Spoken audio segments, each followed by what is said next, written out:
Zephanie's POV. I deleted my social media account with over 1 million followers. Almost instantly, the internet exploded with speculation, wondering if my account had been hacked. Then Leslie Hall, another influencer in the same niche, messaged me directly. Why would you just quit out of nowhere? Are you out of your mind? Even so, I shut everything off and went on a solo trip to see the beauty of the world. In my last life, Leslie and I had posted the exact same kind of video content. People accused me of copying her and called me a knockoff clone doomed to fade. I got bombarded with hate publicly and privately, and even in real life. To prove my innocence, I shared screenshots of my scripts, behind-the-scenes content, and timestamps, but they called it fake and said I staged it all. The constant cyberbullying pushed me into a deep depression. So, I ended up alone in my apartment, slitting my wrists. But then, I woke up. To my shock, I was back on the very day Leslie and I had first posted those identical videos. My finger was literally hovering over the post button. 1 second later, I would have hit it and sealed the fate I already knew. As such, my body jolted like I'd been pulled from deep water. I yanked my hand away just in time, chest heaving as I gasped for breath. Looking around the familiar room, at the camera, the lights, and the draft of the video,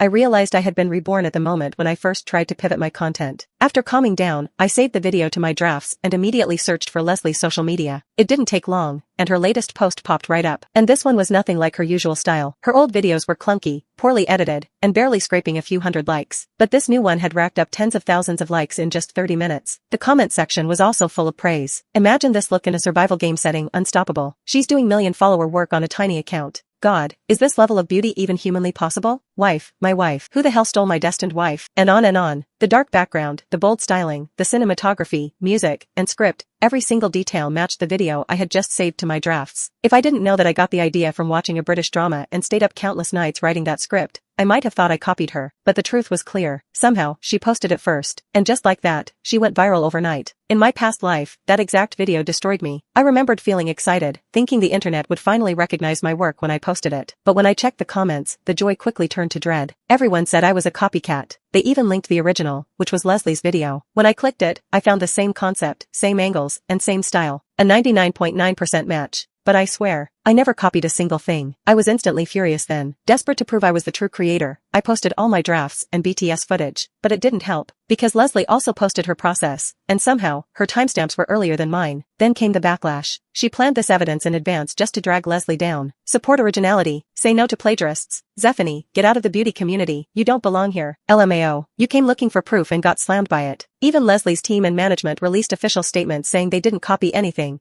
that everything was planned in-house. I, on the other hand, was just an independent creator. No team, no manager. Just me, working on every piece from start to finish. So, no one stood up for me, not even my boyfriend. In fact, he posted a video too, announcing publicly that he was breaking up with me, said all my content was stitched together from other creators, and that I was a serial plagiarist. And that was the final blow. The internet dragged me harder than ever. My comment sections were flooded with hate. My DMs were bombarded with unreadable and disgusting content. The pressure crushed my creativity, and brands pulled away. As such, I hardly got by. Eventually, I started hurting myself and soon visited a psychiatric clinic, where I was diagnosed with severe depression. And one sunny afternoon, in a cramped little rental apartment, I decided to end it all. But then, I opened my eyes, only to find myself back at the beginning, where none of that had happened yet. But this time, I was going to find out the truth behind all of it. Zephanie's POV. Clinging to a sliver of hope, I logged into a side account and started digging through Leslie's other social media profiles, hoping to find something that might explain things. But, as expected, she wasn't the type to share behind-the-scenes details about her work. I was about to give up when something in one of her live photos caught my eye, a familiar figure in the background. I zoomed in and tapped on the image. It captured someone's left hand, and on that hand was a ring I knew all too well. It was my boyfriend Gavin Norman's hand. I'd given that ring to him for our 1-year anniversary. I had it custom made, so there's no way anyone else could have the same one. That was when it hit me. At some point behind my back, Gavin had gotten involved with Leslie. No wonder when my world crumbled, he so quickly and cleanly cut ties with me and threw his support behind her instead. I didn't have time to wallow in heartbreak over a cheating scumbag. I needed to think clearly. Looking back, I used to vent to Gavin all the time about work, about how hard it was, about the creative sparks I'd get in the middle of the night. Was it possible he leaked my ideas? Honestly, it wouldn't surprise me, but he'd been on a business trip lately and hadn't been around. And even if I could get to his phone, he'd never just hand it over. I had no proof he told Leslie anything. Still, this felt like a lead, so I wasn't about to let it go. I pulled out my phone, sent him the photo, calmly explained what I'd seen, and told him we were done. Then I blocked him without hesitation. After that, I changed every lock code and password in my apartment. The last thing I needed was him letting himself in when I wasn't around. With that chapter closed, I turned my attention back to what mattered, coming up with a new video idea. This time, there would be no mistakes. Just to be safe, I decided to switch up my style again. That last video had been my first time stepping out of my comfort zone, ditching the sweet and delicate fair-skinned, skinny aesthetic for something bold, glamorous, and confident. Since that look had been so well received, I figured going even further would only make things better. I spent hours brainstorming, refining, and finally writing out my new script. When I looked at the finished result on my laptop, I couldn't help but smile. No way anyone was beating me to the punch this time. To avoid leaks, I filmed and edited everything at home. No outdoor shoots, no helping hands, just me and my gear. When I watched the final cut, I couldn't help but think, damn, maybe I was born for this self-media life. Still feeling cautious, I even went to Leslie's latest video and left a comment. Can't wait for your next one, Queen. Please drop it soon. Not long after, she replied to my comment. That last video drained all my creative energy, so I probably won't be posting anything new anytime soon. I sent her back a crying cat emoji and finally let out a breath of relief. Looked like she wasn't planning on posting anything new for a while, so I was right. Last time, she must have heard about my concept from Gavin and rushed to beat me to it. Still, was it really possible for two people to come up with the exact same idea? It felt hard to believe, but I had no choice except to chalk it up to coincidence for now. Sometimes people just think alike, right? With that, I uploaded my new video and drafted the caption. I was just about to hit publish when a notification from my alt account popped up. I tapped it open, and immediately went pale.